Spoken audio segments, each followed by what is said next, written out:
अस्सलामुअलैकुम and a very good morning to all of you. आप सबको कहेंगे खुश आमदीद। उम्मीद करते हैं कि आप सब ठीक ठाक होंगे, खैर आफियत से होंगे और आप सबको आज जुमा मुबारक भी। मौसम थोड़ा सा चेंज हो रहा है, अपना बहुत सारा ख्याल रखें क्योंकि बहुत से वायरल्स फैल रहे हैं। फ्लू भी बहुत ज़्यादा लोगों को हो रहा है। ज़ाहिर है कभी बारिश होती है, कभी धूप निकल आती है अचानक से, फिर कुछ लोग अभी एसी पर चल रहे हैं, कुछ लोग पंखों पर चल रहे हैं, तो गर्म सर्द हो जाता है मौसम, तो इस वजह से आपकी सेहत इफेक्ट होती है। जैसे मेरी भी है, हसनैन भी आज नहीं है, उनकी भी है, तो इस वजह से आप अपना बहुत सारा ख्याल रखें। आज जुमा मुबारक भी है और जुम्मे वाले दिन आपको पता है कि नेकियों का दिन होता है, माफ़ करने का दिन होता है, तो छोटी सी नेकी कर लें, क्या पता वो आपके काम आ जाए और बहुत बड़ी बन जाए। तो जैसे कि हम आगाज़ करते हैं अपनी सोशल स्टोरीज से, और ट्रेंडिंग सोशल स्टोरीज होती हैं, और सबसे पहले आपको खबर देते हैं जो अभी डेवलपमेंट हुई है वो ये है कि स्पेन ने फीफा वर्ल्ड कप 2026 में इसराइल की शिरकत पर इवेंट के बायकॉट की धमकी दे दी है। और गैर मुल्की मीडिया ये बता रहा है कि स्पेन की हुकूमत ने इसराइल के 2026 के फीफा वर्ल्ड कप में क्वालिफाई करने की सूरत में इवेंट से दस्तबरदार होने का इंदिया भी दे दिया है। और यूरोपीय चैंपियन स्पेन, जैसे आप ये कहें कि जिसे अगले साल फीफा वर्ल्ड कप के फाइनल के मजबूत उम्मीदवारों में शुमार किया जा रहा है, उसने ये धमकी दे दी है कि अगर इसराइल की गजा में जारियत के खिलाफ एक बड़े सियासी एहतजाज हुआ और उसके तौर पर उन्होंने ये धमकी दी कि अगर इसराइल शामिल होगा तो फिर हम बायकॉट कर देंगे। और रिपोर्ट्स के मुताबिक ये इंतबाह स्पेन की हुक्मरान सोशलिस्ट वर्कर्स पार्टी PSOE के रहनुमाओं की तरफ से जारी किया गया है। और स्पेन के वज़ीर आज़म पेड्रो सांचेज़ ने इस मुतालबे में पेश हैं और बढ़ चढ़कर भी हिस्सा लिया, और उन्होंने ये भी कहा है कि इसराइल को आलमी खेलों में शामिल ना किया जाए। और उन्होंने इस मामले का मुवाजना रूस से भी किया है, जिस पर यूक्रेन पर हमले के बाद फीफा और यूएफा ने पाबंदी लगा दी थी। और सोशलिस्ट वर्कर्स पार्टी के नुमाइंदे पैट्सी लोपेज ने इस मौक़िफ़ की हिमायत भी की है और कहा है कि खेलों की तंजीमों को इसराइल को अलग करना चाहिए, और अगर कोई कदम ना उठाया गया तो स्पेन ने दस्तबरदार होने के इम्कान पर गौर कर लिया है और हम दस्तबरदार हो जाएंगे। आपको ये भी याद हो कि कुछ दिनों पहले स्पेन ने गजा में फ़लस्तीनियों की नस्लकुशी रोकने के लिए इसराइल पर हथियारों की फराहमी समेत मुख्तलिफ पाबंदियों का भी ऐलान किया था। अब ये इसके ऊपर मुशावरत भी हो रही है, गौर खोज जारी है, क्योंकि ये फाइनल फैसला नहीं है। अब इसमें बहुत सारे सवालात भी उठते हैं, आया कि ये क्या आप ये कहें कि एक सियासी स्टंट है, या फिर आप ये कह लें कि ये हकीकत पर मबनी भी है, क्योंकि इससे पहले एक UN की भी रिपोर्ट आई थी। वहाँ की एक इन्वेस्टिगेशन कमेटी ने एक रिपोर्ट दी थी जिसके मुताबिक बहुत से जेनोसाइड जिस तरह से हो रहा है गजा में, फ़लस्तीन में, तो इल्ज़ामात लगाए गए थे। उसके बाद अब हम देख रहे हैं कि बहुत सी ऐसी कंट्रीज़ हैं जो कि इसराइल की शिरकत के ऊपर पाबंदी लगा रही हैं खेलों के मैदान में, कि इसराइल को शुमार नहीं होना चाहिए। लेकिन ज़ाहिर है अगर स्पेन शामिल नहीं होगा तो फिर फीफा हो गया, फिर कुछ आप ये कहें कि रूल्स एंड रेगुलेशंस होते हैं टूर्नामेंट के भी, उस पर क्या असरात होंगे, उसकी साख किस तरह से मुतासिर होगी, ये भी एक बहुत बड़ा सवाल है। लेकिन मज़ीद इसमें जो भी पेशरफ्त होगी आपके साथ शेयर करेंगे टाइम टू टाइम। आगे चलते हैं। पाकिस्तान में इस वक्त करोड़ों डॉलर्स की सरमायाकारी में मुख्तलिफ सरकारी इदारे रुकावट बन गए हैं।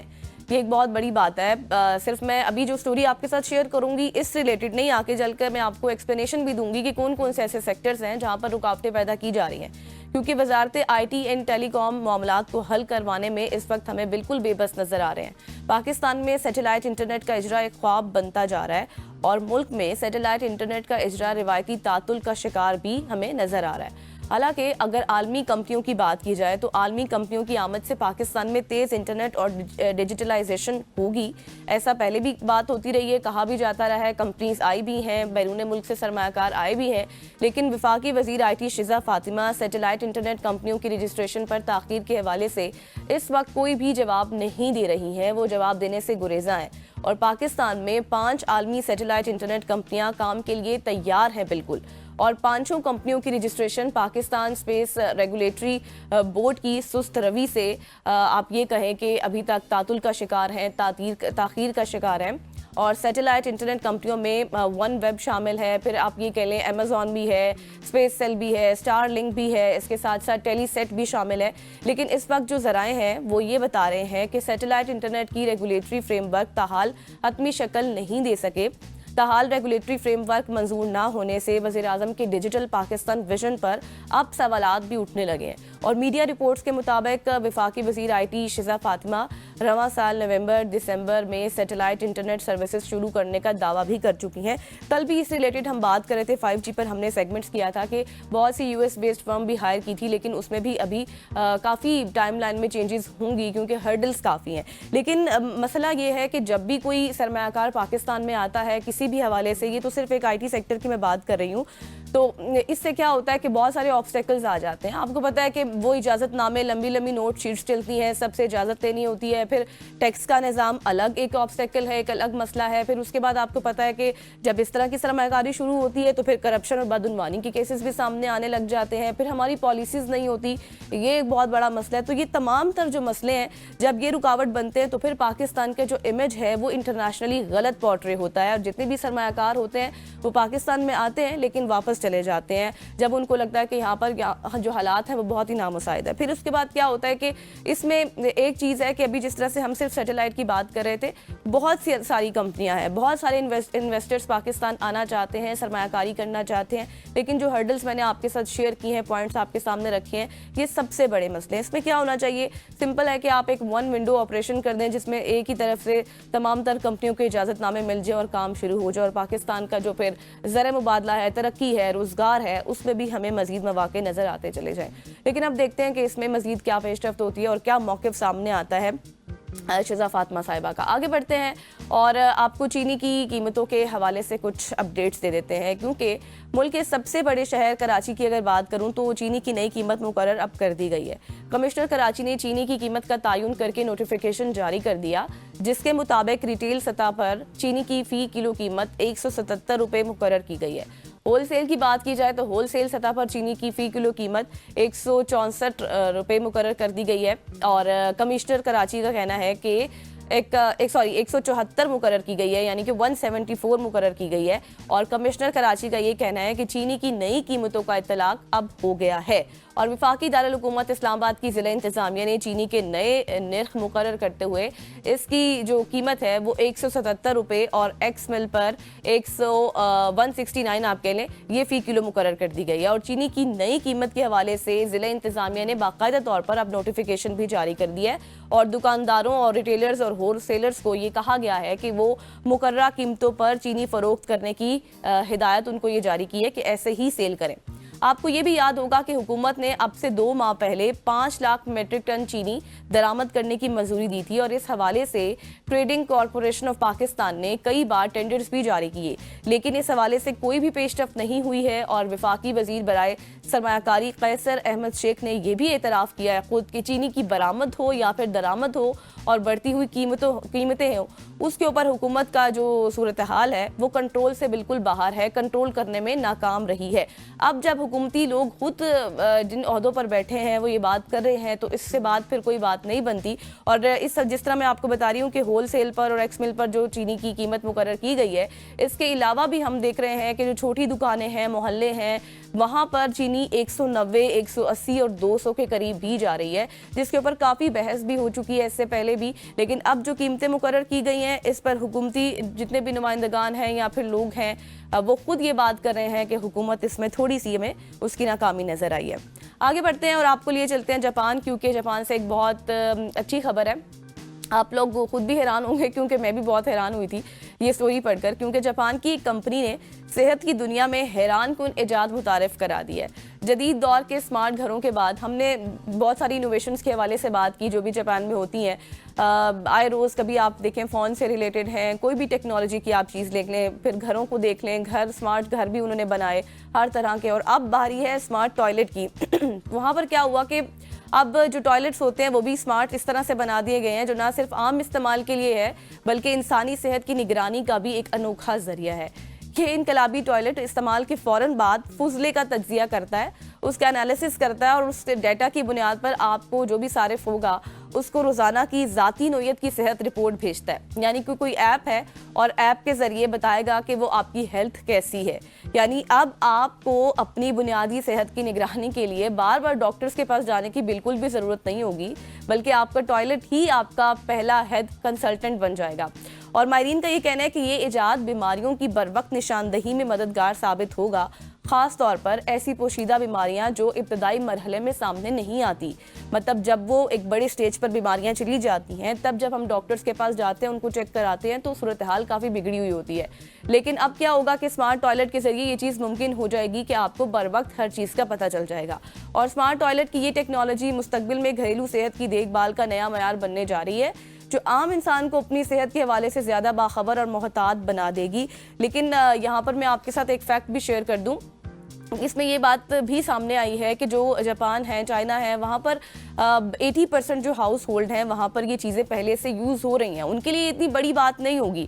लेकिन जो बाकी दूसरी कंट्रीज़ है उनमें इस तरह की जब इनोवेशंस जाएंगी या फिर इस तरह की टेक्नोलॉजीज़ जाएंगी तो वो लोग कुछ हेजिटेट फील करेंगे। अगर मैं पाकिस्तान की मिसाल ले लूँ तो यहाँ पर भी बहुत सारे मसले होंगे प्राइवेसी से रिलेटेड, क्योंकि ज़ाहिर है यहाँ पर ये एक चीज़ नहीं होगी, पहले से नहीं आई। लेकिन जहाँ पर ये चीज़ मुतारिफ करा दी गई है वहाँ पर 80% लोग ऑलरेडी इस चीज़ को इस्तेमाल कर रहे हैं, तो उनके लिए ये नहीं है। तो थोड़ी सी मसाइल भी होंगे प्राइवेसी से रिलेटेड। लेकिन ओवरऑल अगर बात की जाए तो इट इज़ गुड कि आप अपनी सेहत का अंदाज़ा एक ऐप के ज़रिए लगा सकते हैं और आपको अपनी बीमारियों के हवाले से भी पता चल सकता है कि आप बर वक्त किस तरह से अपना इलाज करा सकते हैं। आपकी डाइट चेंज होने वाली है, आपने एक्सरसाइज अच्छी नहीं की, आपने ये खा लिया तो आपको इस तरह का मसला हो गया, उस तरह का मसला हो गया। तो बार बार छोटी छोटी चीज़ों के लिए जो आप डॉक्टर्स के पास जाते थे उससे अब आपको छुटकारा मिल जाएगा। आगे बढ़ते हैं और आपको एक ज़बरदस्त सी तहकीक बताते हैं जो कि ख़वातीन से रिलेटेड है। और ख़ास तौर पर मैं चाहूँगी कि इस स्टोरी को आपने ज़रूर सुनना है, क्योंकि एक हालिया तहकीक ने सफाई के पेशे से जुड़े अफराद को घरों में बाकायदगी से क्लीनिंग स्प्रे इस्तेमाल करने वालों के लिए तशवीशनाक इंकशाफ किया है। 20 साल पर मुहित एक तहकीक में ये बात सामने आई है कि ऐसे अफराद के फेफड़ों की कारकर्दगी उन लोगों के मुकाबले में कई तेज़ी से कम होती है जो आप ये कहें कि जितने भी क्लीन स्प्रे होते हैं उसको इस्तेमाल नहीं करते। ये तहकीक नॉर्वे की यूनिवर्सिटी ऑफ बर्गन ने की और इसे American journal of respiratory and आप ये कहें क्रिटिकल केयर मेडिसिन में शाया किया गया है, एक जरीदा है उसमें। और तहकीक के दौरान 6000 से ज़्यादा अफराद का तवीलुल मुद्दती जायज़ा लिया गया और नताइज हैरान कुन काफ़ी सामने आए, क्योंकि घरों में सफाई करने वाली ख़वातीन या फिर पेशा वराना तौर पर जो क्लीनिंग का काम करते हैं, लोग भी, मर्द हज़रात भी करते हैं, ख़वातीन भी करती हैं, उनके फेफड़ों को होने वाला नुकसान तकरीबन इतना ज़्यादा था कि आप ये कह लें मिसाल के तौर पर कि 20 साल तक रोज़ाना एक पैकेट आप सिगरेट पीने से जो आपके फेफड़े हैं जिस तरह से मुतासिर होते हैं, इतना ज़्यादा नुकसान था जो लोग स्प्रे इस्तेमाल करते हैं क्लीनिंग वाले। अब माहिरीन के मुताबिक सफाई के दौरान इस्तेमाल होने वाले स्प्रे और केमिकल्स सांस के जरिए बराह रास्त फेफड़ों में दाखिल होकर उन पर मनफी असरात डालते हैं जो वक्त के साथ संगीन मसाइल भी पैदा कर सकते हैं। और रिसर्चर्स ने ये इस बात पर जोर दिया है कि सफाई के दौरान स्प्रे के बेजा इस्तेमाल से गुरेज किया जाए और जहां मुमकिन हो आप कुदरती या कम केमिकल्स वाले मुतबादल अपनाएं ताकि सेहतमंद जिंदगी को यकीनी बनाया जा सके। तो अब आप सोच रहे होंगे ये केमिकल्स क्या है और किस तरह से इफेक्ट करते हैं। तो जब ज़ाहिरा आप कोई भी हार्ड केमिकल्स वाले स्प्रे करते हैं, आप अपने शीशों पर, दरवाज़ों पर, कहीं पर भी, उससे क्या होता है कि छोटे छोटे पार्टिकल्स हवा में मौलिक रहते हैं और फिर जब आप सांस लेते हैं तो वो आपके मुंह के ज़रिए अंदर जाते हैं। फिर आपके जितने भी लंग्स फंक्शंस होते हैं, किडनी होती है, वो मुतासिर हो जाते हैं। मुतासिर होने के बाद क्या होता है कि आपके फेफड़े, जिस तरह से मैंने जिक्र किया, वो काफ़ी मुतासिर होते हैं जिससे आपको बीमारियां लगती हैं। और जिस तरह मैंने आपको कहा कि एक आदमी 20 साल तक अगर वो सिगरेट पीता है रोज़ाना तो उसके जिस तरह से फेफड़ों का हाल होगा, आप क्लीनिंग स्प्रे इस्तेमाल करके आपका हाल वैसा होगा। तो बेहतर ये है कि आप इसके लिए सबसे पहले आप पानी का इस्तेमाल करें जो कि कुदरती चीज़ है, उससे ना तो कोई मसला होगा ना इशू होगा। लेकिन फिर भी अगर आपको आदत है कि आपने केमिकल स्प्रेज होते हैं वो यूज़ करने हैं तो उनके ऊपर जो लेबल्स लगे होते हैं आप उसका मुआयना ज़रूर कर लें कि इसमें कितने हार्ड केमिकल्स यूज़ किए गए हैं, ताकि आप अपनी सेहत का ख्याल रख सकें। आगे बढ़ते हैं और आगे बढ़कर आपको बताते हैं कि पंजाब हुकूमत ने घरेलू सतह पर पाले जाने वाले तोतों के तहफ़्फ़ुज़ और गैर कानूनी खरीदो फरोख्त की रोकथाम के लिए एक बहुत बड़ा इनिशिएटिव ले लिया है। और वो ये है कि फौरी तौर पर अब उसको नाफिजुल अमल भी किया जाएगा, क्योंकि महकमा वाइल्ड लाइफ के मुताबिक बहुत सारी ऐसे तोतों की अक़साम हैं। एलेक्जेंडर राइन होगा, फिर आप ये कहें कि सेल्टी हेडेड या फिर स्लेटी हेडेड या फिर प्लम हेडेड तोते, इस तरह के नाम हैं। बहुत सारी किस्में होती हैं, तोतों की अक़साम होती हैं। तो अब कानून के मुताबिक क्या है कि रजिस्ट्रेशन के दायरे में आएंगे तमाम तोतों की आपको रजिस्ट्रेशन करानी होगी। हर तोते की रजिस्ट्रेशन फीस 1,000 रुपये मुकर्रर की गई है, जबकि घरों में तोते पालने वाले अफराद को लाइसेंस याफ्ता, आप ये कहें कि ये सिर्फ उन लोगों के लिए नहीं है कि जो लोग आप ये कहें कि जो डीलर्स होते हैं उनके लिए रजिस्ट्रेशन लाजमी नहीं है, बल्कि जो लोग पेट ऑनर्स होते हैं, जो अपने घर में भी तोते पालते हैं, जैसे मेरे घर में भी तोते हैं, तो हमारे लिए भी अब ये चीज़ लाजमी है कि हमने उनकी रजिस्ट्रेशन लाजमी करवानी है। और नए कानून के तहत तोते अब इस तरह से ये होगा कि उनकी सिर्फ रजिस्टर्ड नहीं होंगे, बल्कि वो लाइसेंस याफ्ता डीलर से ही खरीदे जा सकेंगे। और इस इकदाम का मकसद क्या है कि नायाब और मकामी नस्लों के तोतों का तहफ़्फ़ुज़ करना, गैर कानूनी स्मगलिंग और ख़रीदो फ़रोख्त की हौसला शिकनी करना और परिंदों की अफजाइश को कानूनी दायरे में लाना है। और पंजाब गवर्नमेंट ने खबरदार किया है कि इस कानून की खिलाफ वर्जी करने वालों के खिलाफ सख्त कानूनी कार्रवाई अमल में लाई जाएगी। ये एक बहुत बड़ा इनिशिएटिव है, क्योंकि हमने देखा था इससे पहले सिंध गवर्नमेंट की जानिब से भी इस तरह का इकदाम सामने आया था। अब पंजाब गवर्नमेंट ने भी ये इनिशिएटिव ले लिया है, क्योंकि बहुत सारे तोतों की खरीदो फरोख्त हो रही है, वो बाहर जाते हैं, गैर कानूनी उनकी स्मगलिंग होती है। लेकिन अब ये है कि तोतों को बाकायदा तौर पर उनकी रजिस्ट्रेशन होगी, उनकी एक आइडेंटिटी होगी, आपने लेने भी उन्हीं से ही हैं जिन्होंने बाकायदा उनके पास लाइसेंस याफ्ता होंगे। ऐसे से ही खरीदो फरोख्त हो सकेगी। और फिर जो लोग, मैंने जैसे पहले कहा था कि पेट ऑनर्स होते हैं जो ब्रीडिंग करते हैं, बाकायदा आगे से उनके बच्चों की भी रजिस्ट्रेशन लाजमी हो गई है। और ये एक अच्छा अमल है ताकि हमारे जो अपने मुल्क के परिंदे हैं या फिर वो जिस तरह से उनको गैर कानूनी स्मगल किया जाता है उसकी रोकथाम हो सके। तो ये थी आज की हमारी सोशल स्टोरीज, यकीनी तौर पर आपको पसंद होंगी, काफ़ी इन्फॉर्मेटिव भी थी। और इसके साथ साथ जो जो चीज़ें मैंने आपको बताई हैं निशा, उस पर आपने अमल भी करना है। यहाँ पर लेंगे एक ब्रेक और ब्रेक के बाद वापस आएंगे। Stay with us.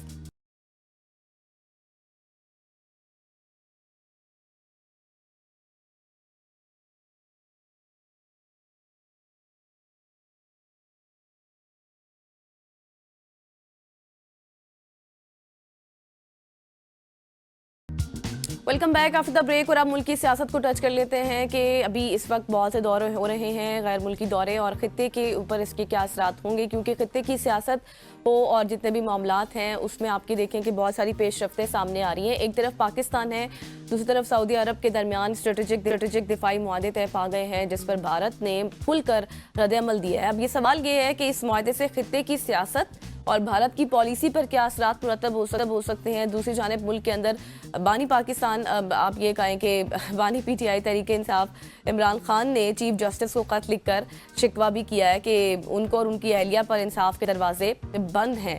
Chief justice ने इस खत का नोटिस लेते हुए 24 घंटों में जवाब देने का इंदिया भी दिया है। और क्या ये इंदिया इमरान खान की खदशात दूर कर पाएगा, मज़ीद सवालात जन्म लेगा, इससे क्या कुछ होगा, इस पर बात कर लेते हैं। और इसी पर बात ये आज हमें ज्वाइन कर चुके हैं यासिर रशीद साहब, आप तजिया कर रहे हैं। Thank you so much for your time sir. सबसे पहले तो मुझे ये बताएं, जिस तरह से मैंने इब्तिदा में जिक्र किया कि पाकिस्तान और सऊदी अरब का जो मुआहदा हुआ है, स्ट्रेटेजिक बाहमी दिफाई मुआहदा, कल हमने देखा कि जिस तरह से अब इंडिया का रद्द-ए-अमल उस पर सामने आया है, आप इस चीज़ को कैसे देख रहे हैं? क्योंकि तर्जमान भारतीय वजारत ख़ारजा ने भी सोशल मीडिया पर और एक्स पर अपने बयान जारी किए हैं और बड़ी बड़ी भड़के भी मारी हैं और कहा है कि भारतीय हुकूमत सऊदी अरब और पाकिस्तान के दरमियान एक पेशरफ्त से आगाह थी, लेकिन भारत के लिए इस मुआहदे से कौन से चैलेंजेस पैदा हो सकते हैं, ये एक बड़ा सवाल है।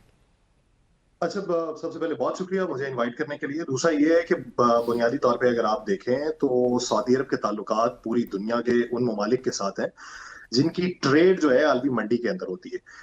ट्रिलियन ऑफ डॉलर्स की इन्वेस्टमेंट है सऊदी हुकूमत की। वो अमेरिका के साथ अगर आप देखें, वो मिडल ईस्ट के साथ अगर देखें, कतर का मामला था, बहुत मौक़ों के ऊपर हमने ये देखा है कि कतर के साथ उनकी पेशरफ्त अच्छी नहीं थी, लेकिन रिसेंट पास्ट के अंदर उनकी जो ट्रेड्स हैं या फिर पॉलिटिकल टाइज हैं या सिफारती ताल्लुकात हैं वो बेहतर हुए। इसी मामले पे भारत की इन्वेस्टमेंट या भारत के साथ बायलैटरल ट्रेड जो है वो सऊदी अरब की अच्छी चलती है। अगर आप देखें माजी के अंदर भी हज और उम्रा के जो ज़ायरीन थे उनके सऊदी अरब जाने पे जो ट्रीटमेंट होती थी वो पाकिस्तान के लिए अलग और भारत के लिए अलग होती थी, क्योंकि वहां से बड़ी तादाद में जाते हैं। ये हकायक की बुनियाद के ऊपर अगर बात की जाए, इस चीज से बालाए ताक रखते हुए कि हमारे सऊदिया के साथ कैसे ताल्लुकात थे। अब इस पूरे मंजरनामे में सबसे बड़ा धचका जो है वो तो लगा है अमेरिका को। अच्छा। अमेरिका को इसलिए लगा है कि अमेरिका की इन्वेस्टमेंट जो थी वो उसके साथ थी और सिक्योरिटी एश्योरेंस जो है वो सऊदी अरब को अमेरिका ने दे रखी थी। अब इसी मामले पे पाकिस्तान के साथ अगर उसके ताल्लुकात बढ़ते हैं सऊदी अरब के, और फिर तारीख में पहली बार अगर ये जुमले का इस्तेमाल हो کہ پاکستان پہ ہونے والا یا کسی بھی ایک ملک پہ ہونے والا حملہ دوسرے ملک پہ حملہ تصور کیا جائے گا، یہ بنیادی طور پہ 8 دہائیوں میں پہلی بار یہ جملہ منظر عام پہ آیا. اور پاکستان کے ساتھ کشیدگی تو بھارت کی چل رہی ہے. ان کا آپریشن سندور ابھی تک جاری و ساری ہے، پارلیمان کے اندر بھی، اور اگر ان کے جنوبی علاقوں میں دیکھ لیں تو وہاں پر بھی ابھی بھی اس کی ترویج ہو رہی ہے کہ ہمارا آپریشن سندور جاری ہے، ہم کسی بھی وقت جواب دیں گے. اب ایسے وقت میں سعودی عرب کے ساتھ پاکستان کے دفاعی اور اسٹریٹجک تعلقات بڑھ جاتے ہیں اور باقاعدہ ایک معاہدے کی شکل اختیار کر جاتے ہیں، تو ایک بہت بڑا دھچکا بھارت کے لیے ہے. اور ایسے دنوں میں کہ جب یہ اتحاد بنا ہے، یہ اتحاد بنا ہے اسرائیل کے تناظر میں. اسرائیل نے جو مڈل ایسٹ کے اندر کارروائی کی ہے دوحہ میں، یہ اس تناظر میں بڑھا ہے. اور اسرائیل کے ساتھ بھارت کے تعلقات بہت اچھے ہیں. جس طریقے سے آپ نے یہ دیکھا ہوگا کہ کل کے اور پرسوں کے دن میں جب نریندر مودی کی برتھ ڈے پہ وش کیا گیا بنجامن نیتن یاہو کی جانب سے، اور جس طرح اس نے کہا آپ میرے بھائی ہیں، ہم آگے کے تعلقات اس طریقے سے بڑھائیں گے کہ دنیا دیکھے گی. تو اس زمن کے اندر بہت بڑا دھچکا ہے بھارت کو. ابھی دھچکے اور لگیں گے جب مڈل ایسٹ کی پوزیشن اور چینج ہوگی، کیونکہ یہ بات اور یہ خبر سب سے پہلے کہانی تھی لیکن قطر سے پہلے سعودی عرب سے آ گئی ہے. تو آپ کو نیٹو کے مقابلے میں ایک اتحاد بنتا دکھائی دے گا جس میں پاکستان کی پوزیشن پہ ہوگا بلا شبہ. اچھا یاسر، جس طرح سے آپ نے کہا کہ ایک بہت دھچکا بھارت کے لیے ہے اور یقینی طور پر ہے، اور جس طرح سے انہوں نے وش کے ٹائم بھی بات چیت کی، اب آپ جس طرح سے بات کر رہے ہیں کہ صرف یہ پہلے خبر آنی تھی قطر سے لیکن آئی سعودیہ سے، کل بھی اس حوالے سے ہم بات کر رہے تھے، ابھی بہت سی کنٹریز اس میں شامل ہوں گے، لیکن آپ کو کیا لگتا ہے کہ اس پیش رفت کے بعد بھارت اب سعودی عرب کے ساتھ اپنی پالیسی میں کوئی تبدیلی کر سکتا ہے؟ اچھا، اگر حقائق کے اعتبار سے دیکھا جائے تو پھر اس میں 2-4 چیزیں ہوتی ہیں. کیونکہ ہر ملک کا تعلق اگر کسی سے ہے تو وہ معاشی تعلقات بھی ہوتے ہیں. آپ کی منڈی بہت بڑی ہوتی ہے. اگر آپ یہ دیکھیں کہ براہ راست مجھ کو ٹارگٹ نہیں کیا گیا تو آپ اس سے اپنے تعلقات کو بیک فٹ پہ نہیں لے کے آتے.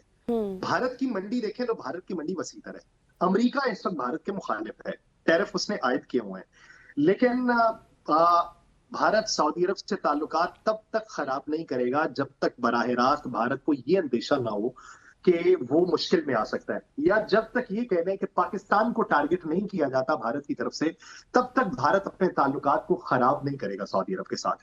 لیکن مین وائل بھارت کے لیے ایک ایڈوانٹیج والا موقع بن چکا ہے، کیونکہ امریکہ کو یہ معلوم ہے کہ امریکہ کے جو الائز تھے، الائز اگر مڈل ایسٹ میں دیکھی جائے تو سب سے بڑی ان کی فوجی بیس مڈل ایسٹ کے اندر موجود ہے.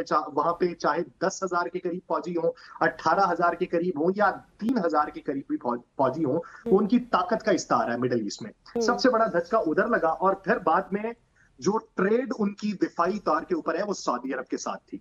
اب اس کو کوئی نہ کوئی تو چاہیے اس خطے کے اندر اس کا اعلان. اب ایک سلیپر سیل کے اوپر جو بھارت ہے وہ اس کا ایک سلیپر سیل موجود ہے امریکہ کا. امریکہ بھارت کے اوپر پھر توجہ دے گا. آپ ٹیرف پہ کمی ہوتی دیکھیں گے تو اس زمن کے اندر مجھے یہ نہیں لگتا کہ بھارت سعودی عرب سے اپنے تعلقات خراب کرے گا. بھارت حتی الامکان یہ کوشش کرے گا کہ سعودی عرب کے ساتھ اس کے تعلقات بہتر رہیں تاکہ اس کی جو منڈی امریکہ کی وجہ سے متاثر ہوئی ہے وہ اس وجہ سے متاثر نہ ہو. لیکن اب دیکھنا یہ کہ بھارت پاکستان کے بارے میں اپنی پوزیشن اپنی پوزیشن کس طرح سے ساتھ ہے. اچھا یاسر، چونکہ تھوڑا سا وقت کم ہے، میں چاہ رہی ہوں کہ اب اس معاملے سے نکل کر مزید اور بھی باتیں ڈسکس کی جائیں.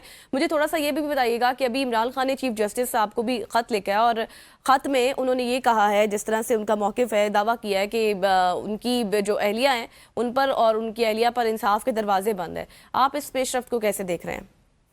اچھا، خبر بڑی ہے، بہت سارے مواقعوں پہ جو ہے اس خبر کو ہوا بھی ملتا، لیکن یہ جو موقع ہے نا، یہ موقع ان تمام خبروں کو پسے پش لے جائے گا. ان کے کنسرنز جینون ہو سکتے ہیں، کتنے جینون ہیں کتنے نان جینون ہیں یہ عدالت دیکھے گی یا پھر وہ لوگ دیکھیں گے جو با اختیار ہیں. لیکن اس وقت میں یہ خبر پسے پشت آپ کو جاتی ہوئی دکھائی دے گی. اس کے اوپر نہ کوئی ایکشن ہوگا، نہ کوئی تعلیمی کارروائی ہوگی، نہ اس کو کوئی امپورٹنس دی جائے گی، کیونکہ پاکستان کے بارے میں بہت سارے لوگوں کو معمول کی بات یہ لگتی ہوگی کہ سعودی عرب کے ساتھ ایسے دفاعی تعلقات جو ہیں ماضی میں بھی تھے، اب بھی ہو گئے ہیں تو کیا بنا. ماضی میں راحیل شریف صاحب کو کمان سونپی گئی تھی، اب اگر پاکستان کو حفاظت کی ذمہ داری سونپ دی گئی ہے تو کیا ہوا. آنے والے دنوں میں آپ کو یہ گارنٹی سے بات کر سکتا ہوں کہ پاکستان میں پولیٹیکل خبر या कोई भी तहफ़्फ़ुज़ात पे मबनी कोई तहरीर या एलामिया, वो मेन स्ट्रीम मीडिया की ज़ीनत नहीं बनेगा। फिलहाल 1 हफ्ता अच्छा। 10 दिन तक लेकिन बनेगा, लेकिन उसके इस बाद यासिर मुझे ये भी बताएं कि क्योंकि ये चीज़ इम्पोर्टेंट इसलिए भी लग रही है क्योंकि चीफ जस्टिस ने कहा है कि 24 घंटों में वो जवाब देंगे, क्यों तो उनका ये इंदिया कितना अहम है, क्योंकि लगता है कि शायद कुछ खदशात दूर हो जाएं, कुछ हलकों में ऐसी बातें भी हो रही हैं। मैं फिर अपनी बात वही दोहराता हूँ कि खदशात उनको जो 2 साल से थे, खदशात मुस्तकबिल में और बढ़ेंगे। अच्छा। ये 2-3 दिन पहले जो एपिसोड हुआ है अडयाला जेल के अंदर, उस एपिसोड पे बहुत सारे दूसरे हलकों में भी कुछ बातें गूंज रही हैं कि अगर इस तरह की पोजीशन हो चुकी है और इस तरह का रिटेलिएट वाला मंजरनामा उभर सकता है, हम्म। तो इस पे हमें क्या लाइन ऑफ एक्शन जो है वो तरतीब देना है। अब वो लाइन ऑफ एक्शन अभी फिल वक्त तरतीब नहीं दिया जा सकता, ये बहुत बड़ी डेवलपमेंट है इन दिनों में। बिल्कुल। तो चीफ जस्टिस साहब जवाब दे दें, जवाब माजी में भी दिए गए थे और जवाब उस चीफ जस्टिस की तरफ से भी दिए गए थे जिसके जवाब के ऊपर इत्मीनान होना चाहिए था। लेकिन अगर तब इत्मीनान नहीं मिल सका तो राहत अब भी नहीं मिलनी है। मीठी गोली है, मीठी गोली का नतीजा जो है वो बिल्कुल। होम्योपैथिक निकलता है। आराम आए ना आए, साइड इफेक्ट उसका कोई नहीं होगा। तो ये वैसी वैसी ही चीज है। देखिए कि इसके नताइज क्या निकलते हैं, लेकिन मुझे फिल वक्त इसके कोई पॉजिटिव नताइज निकलते हुए दिखाई नहीं देते एक ऐसे वक्त में भी कि जब इस एग्रीमेंट पे बाहर जो कयादत मौजूद है वो भी मुतफर्रिक आरा अपने अंदर रखती है कि क्या इसको इंडोर्स करना है या नहीं करना है। तो जब मुतफर्रिक आरा वहां पे पाई जा रही हैं, खान साहब की तरफ से भी अभी तक मुकम्मल खामोशी है इस पूरे मामले के ऊपर।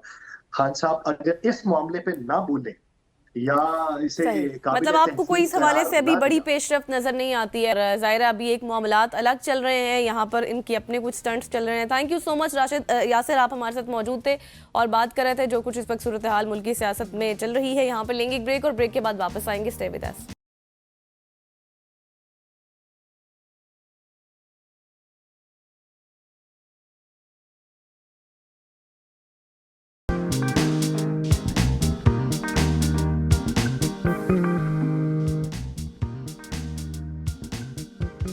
Welcome back after the break. आप कुछ बात कर लेंगे। वज़ीर आज़म साहब इस वक्त मुख्तलिफ दौरों पर हैं और इस वक्त आलमी सतह पर एक अहम सिफारती मिशन पर भी हैं, और सऊदी अरब का दौरा करने के बाद अब वो लंदन में हैं और उसके बाद फिर वो अमेरिका का रुख करेंगे और फिर उसके बाद अक़वाम मुत्तहिदा की जनरल असम्बली से वो खिताब भी करेंगे।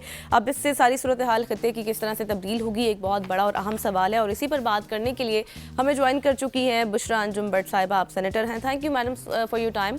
सबसे पहले तो यही बताएं कि जिस तरह मैंने इब्तिदा में जिक्र किया कि वज़ीर आज़म अभी बरतानिया में हैं, फिर उसके बाद वो अगला दौरा उनका अमेरिका का होगा, फिर इसके साथ मुख्तलिफ अहम मुलाकातें भी शेड्यूल हैं, फिर नवाज शरीफ साहब से भी मुलाकात करेंगे। किस तरह से पाकिस्तान का इमेज पोर्ट्रे होगा, कितने अहम समझ रही हैं आप इन तमाम तर डेवलपमेंट्स को? अगर आप प्राइम मिनिस्टर साहब के पिछले दौरे भी देखें तो ना सिर्फ वो पाकिस्तान के इश्यूज को, be it about climate change, be it about the recent war like situation that we been through, be it about the issue of Palestine, Gaza का, अगर आप देखें तो बहुत सारे इंटरनेशनल प्लेटफॉर्म्स पे वजीर आज़म ने ये चीज़ें हाईलाइट भी की हैं और एक यूनाइटेड फ्रंट की भी इंडिकेशंस दी हैं। और एट द सेम टाइम अगर यूएस देख लें, अगर अब आप यहाँ बरतानिया का दौरा देख लें, अगर आप वहाँ पे टर्की देख लें, हर ममालिक के साथ हम एक कॉर्डियल रिलेशनशिप बिल्ड करें, which is a very mature approach.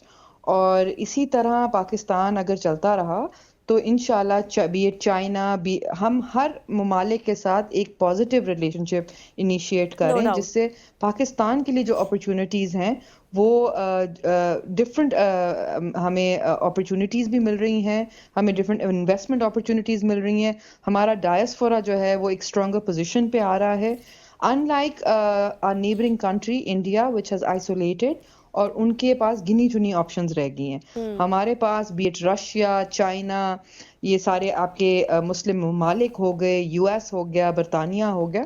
तो I think diplomatically Pakistan has entered a very positive era. बिल्कुल बिल्कुल, आपने सही दुरुस्त फरमाया। अच्छा बुशरा साहिबा, मुझे एक चीज़ ये भी क्लियर कीजिएगा, आपने बजा फरमाया कि बहुत सी अपॉर्चुनिटीज़ भी सामने आएंगी, लेकिन जो इस वक्त माशी सूरत हाल चल रही है अगर उसको हम देखें तो आपको क्या लगता है उसके हल में कोई बड़ा रिलीफ मिलेगा? देखिए, अगर आप बात करते हैं कि after math of the floods, تو وہی بات ہے کیونکہ the whole world is facing it اور ہمارے ڈونرز کے ساتھ بھی یہی پرابلمز آ رہی ہے کہ because they are themselves facing these issues. تو جو پہلے انیشلی ڈونرز بہت کھل کے جو تھے فنڈز دیتے تھے اب وہ شرنک کر گیا because their own countries are also going through the whole climate change because it is a global phenomena, not only Pakistan. Yes, Pakistan is definitely facing the brunt of it. تو اس کے اوپر بھی بات چیت ہوگی regarding it is a natural calamity, it is a natural disaster اور پاکستان از ان a state of emergency.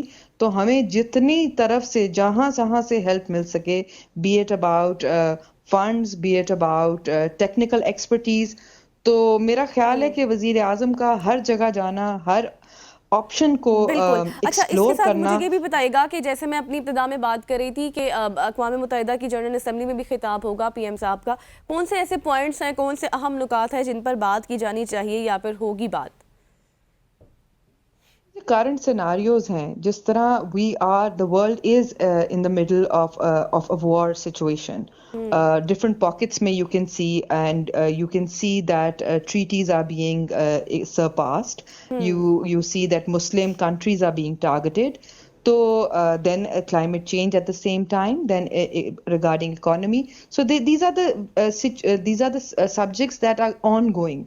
So these could be the key points to take up, or again to reinforce the narrative of Pakistan, because Pakistan has always been very weak as far as narrative building is concerned. ٹھیک ہے madam, good good point. مجھے یہ بھی بتا دیجیے گا ساتھ ہی, کیونکہ میں جن اہم نکات کی بات کر رہی تھی آپ نے ان کو ہائی لائٹ کر دیا. مجھے ساتھ یہ بھی بتا دیں کہ ابھی جو ڈونلڈ ٹرمپ سے بھی ملاقات ہے 25 ستمبر کو کہا جا رہا ہے, اس ملاقات میں آپ کو کیا لگتا ہے پاک امریکہ تعلقات کو دیکھا جائے اس تناظر میں تو کس طرح سے دیکھنا چاہیے, اور اسپیشلی یہ خطے میں کس طرح سے اثر ڈال سکتی ہے؟ Definitely, دیکھیں جی, series of delegations have been going, be it about the field marshal, be it about Assad, deputy prime minister, اور یہ اسی ایک سیکوینس آف ایونٹس کے اندر پرائم منسٹر کا بھی جا کے ملنا ان کے جو صورتحال ہیں, because America has a lot of stakes in the region as well, be it about trade, be it about the political situation, be it about being a mediator. Or US has always had a huge stake as far as اور اب Trump کا تو ویسے بھی جو نیا narrative ہے of being the new peacemaker, like they say. تو یہ ساری صورتحال کو دیکھ کے I think these are a few points that the Prime Minister will be taking up with the US. صحیح. اچھا مجھے آخر میں یہ بتائے گا بشرا صاحبہ, جس طرح سے ابھی ہم ملاقات کی بات کر رہے ہیں ٹرمپ صاحب کے ساتھ ہونی ہے, لیکن ایجنڈے کا حصہ یہ بھی ہے کہ قطر میں جو جس طرح سے حملہ ہوا اس کے اثرات پر بھی بات چیت ہوگی, اور پاکستان میں آپ کو پتہ ہے کہ جس طرح سے سیلاب کی تباہ کاریاں اور پاک بھارت صورتحال زیر بحث بھی. آپ کو کیا لگتا ہے کہ اس اگر سچویشن میں دیکھی جائے تو یہ اس سچویشن میں کتنی امپورٹنٹ ہے ملاقات؟ بالکل جی, this is a very important meeting and a sequence of meetings that are happening. ہر ملک میں جا کے جس طرح وزیر اعظم پاکستان کے مفاد کے لیے, مسلم ممالک کے مفاد کے لیے بات کر رہے ہیں, آواز اٹھا رہے ہیں, تو یہ ڈیفینیٹلی اس کی امپورٹنس کتنی ہے, اس کی ظاہری بات ہے we all in a very global like situation, اور ہر the whole region gets affected. تو یہ we should always have positive approach towards such meetings, because you see مسئلوں کے حل بات کرنے سے ہی نکلتے ہیں. بالکل. negotiations happen over a table, اور facts and figures اور اپنی سائڈ بتانا, narrative building کرنا is become the need of the hour. یہ بہت important چیز ہے, اور اس کے انشاءاللہ آؤٹ کمز بھی پازیٹیو ہوں گے. ایگزیکٹلی, آؤٹ کمز پازیٹیو ہوں گی یقینی طور پر. جتنے بھی جو بھی کویسچنس تھے ان کو آپ نے جس طرح سے ایلیبوریٹ کیا, تمام تر پوائنٹس کو ہائی لائٹ کیا. Thank you so much Bushra Anjum but صاحبہ ہمارے ساتھ موجود تھی, اور جو کچھ اس سچویشن چل رہی ہے, جو دورے ہو رہے ہیں وزیر اعظم سے, اس سے جو آؤٹ کم آئے گی وہ بہت پازیٹیو ہونے والی ہے. یہاں پر لیں گے ایک بریک, اور بریک کے بعد واپس آئیں گے. اسٹے ود اس.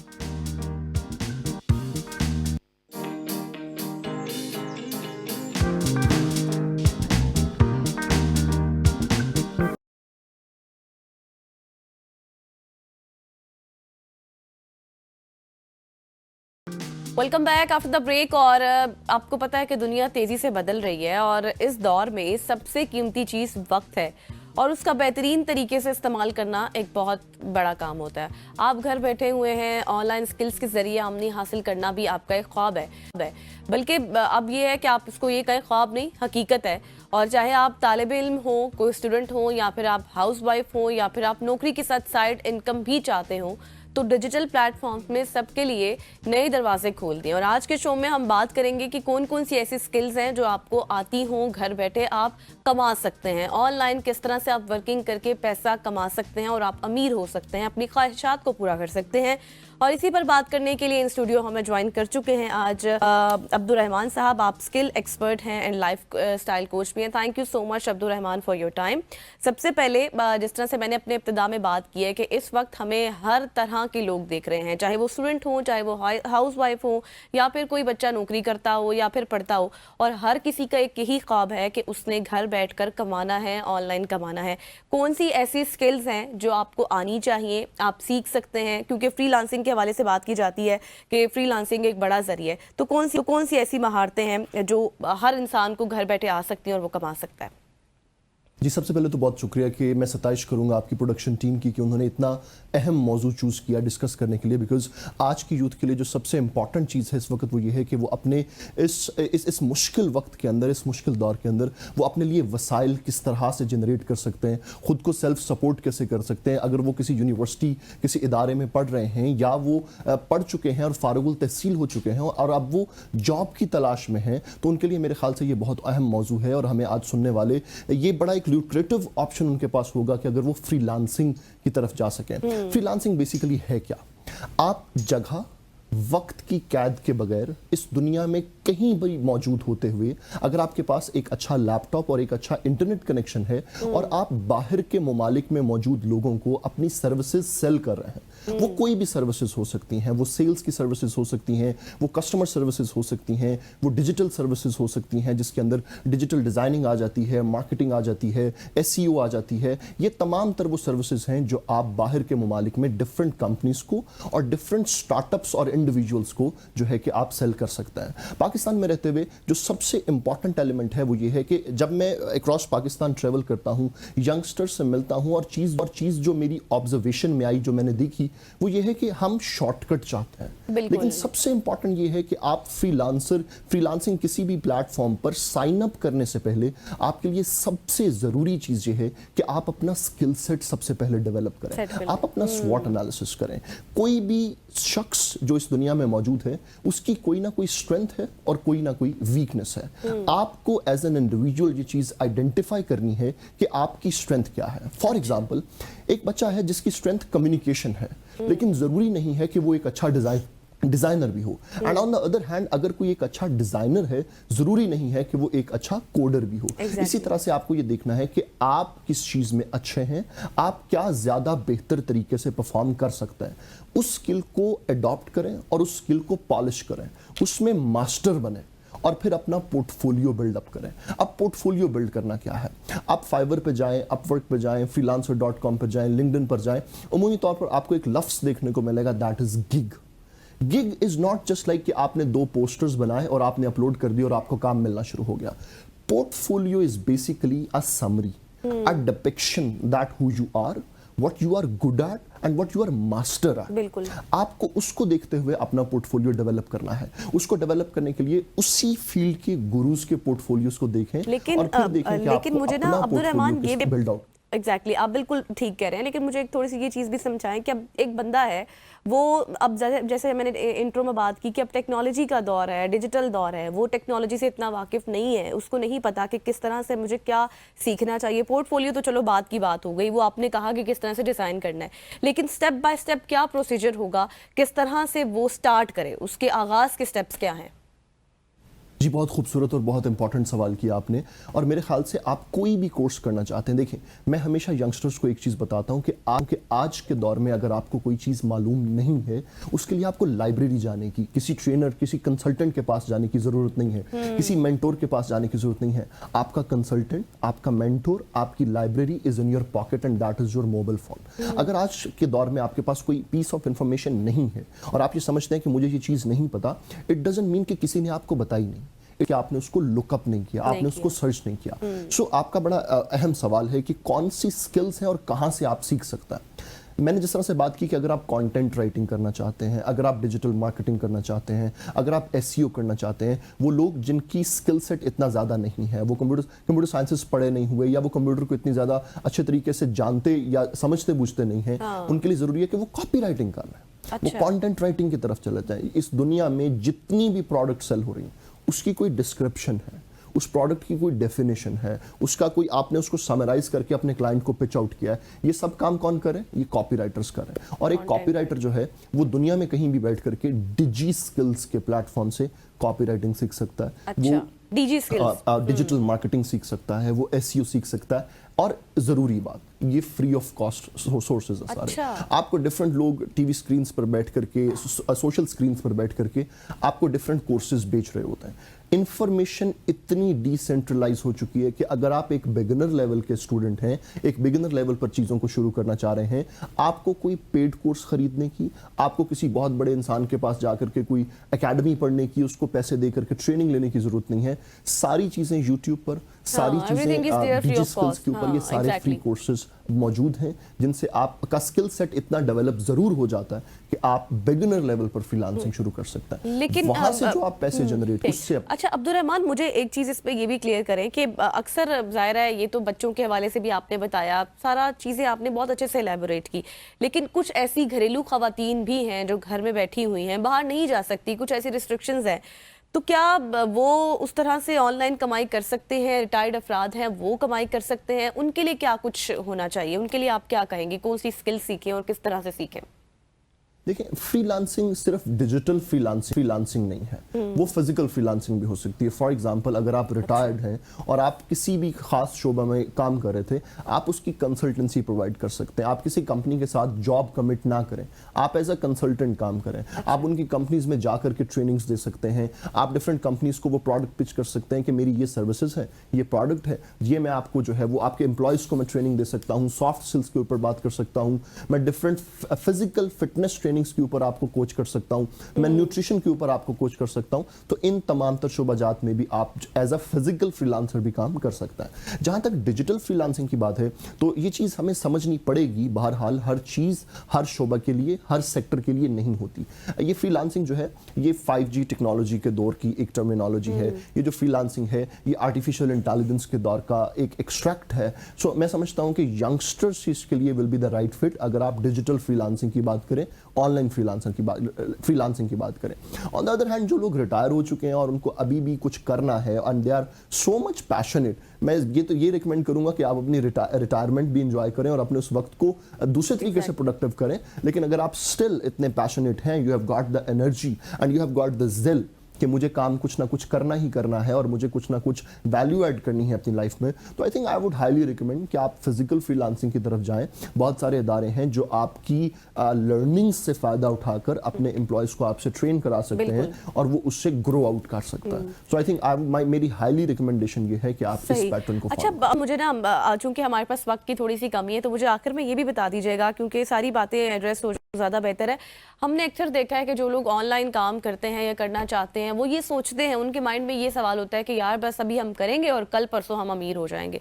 तो इस फैक्टर में कितनी ज़्यादा पेशेंस आपका कितना मैटर करता है, मुस्तकिल मिजाजी आपकी कितनी मैटर करती है, मैं चाहती हूँ आप इसको भी हाईलाइट कर दें। देखिए, शॉर्टकट तो एग्जिस्ट ही नहीं करता किसी चीज में। इजी कम इजी गो, जो चीज़ जितनी जल्दी आएगी चली बजाएगी। लॉन्ग टर्म चीजें ज्यादा मेहनत मांगती हैं, वक्त मांगती हैं। अगर आप लॉन्ग टर्म के अंदर अगर आप फ्रीलांसिंग करना चाहते हैं, तो आपके लिए ये बहुत जरूरी है कि आप कंसिस्टेंट हो, और वही लोग उतनी कंसिस्टेंसी के साथ काम कर सकते हैं जिनका ड्रीम हो, पैशन हो और उनको क्लैरिटी ऑफ माइंड हो कि मुझे अपना करियर बिल्ड आउट करना है। If you have got 10 options and you want to try all 10 options, आपको कोई भी चीज हासिल नहीं होगी. Be clear and be focus on one single thing, और उस पे लेजर शार्प होके आपने उसको उस चीज पे मेहनत करनी और उसको कोशिश करनी है. मेरा पर्सनल फ्रीलांस क्लाइंट था, I got them after 145 rejections. And it took me more than 6 months. और उसके बाद अब तक हमने पीछे मुड़कर नहीं देखा. It kept growing. एक दफा when the ball starts rolling, it keeps getting on bigger and bigger and bigger itself. So I think कि आपकी जो consistency और determination है, आपने जहन में ये नहीं रखना कि अगर ये ना हुआ तो क्या करेंगे. हाँ. आपने जहन में ये रखना है कि ये हो गया तो फिर क्या करेंगे. So be very optimistic, be passionate about it. और मैं अपने youngsters को आखिर में यही पैगाम दूंगा कि freelancing can be a very good option for you guys. और अगर आप इसको करना चाहते हैं, अपनी स्किल डेवलप करें, फोकस के साथ काम करें, और एक दफ़ा आपने क्लाइंट क्रैक कर लिया, उसके बाद एज अ गुड फ्रीलांसर, और उसके बाद to grow out as a company from that freelancing field, आपको ज़्यादा वक्त नहीं लगेगा. और बहुत सारी सक्सेस स्टोरीज आपके इर्द गिर्द जो है वो मौजूद है. And I wish you very best of luck all of you guys के जो ये करना चाह रहे हैं और इसके अंदर आने का सोच रहे हैं. I think this can be very lucrative. बिल्कुल बिल्कुल. Thank you. अब्दुर्रहमान हमारे साथ मौजूद थे, और जिस तरह से उन्होंने कहा कि कंसिस्टेंसी आप में होनी चाहिए, फोकस्ड होना चाहिए, फ्रीलांसिंग आप सीख लें. बाकायदा तौर पर उन्होंने ऐप्स भी बताई हैं और लिंक्स भी बताए हैं जहाँ पर आप जाकर सीख सकते हैं, और किस तरह से सीख सकते हैं वो स्टेप बाय स्टेप भी आपको गाइड किया है. यहाँ पर लेंगे एक ब्रेक, और ब्रेक के बाद वापस आएंगे. Stay with us.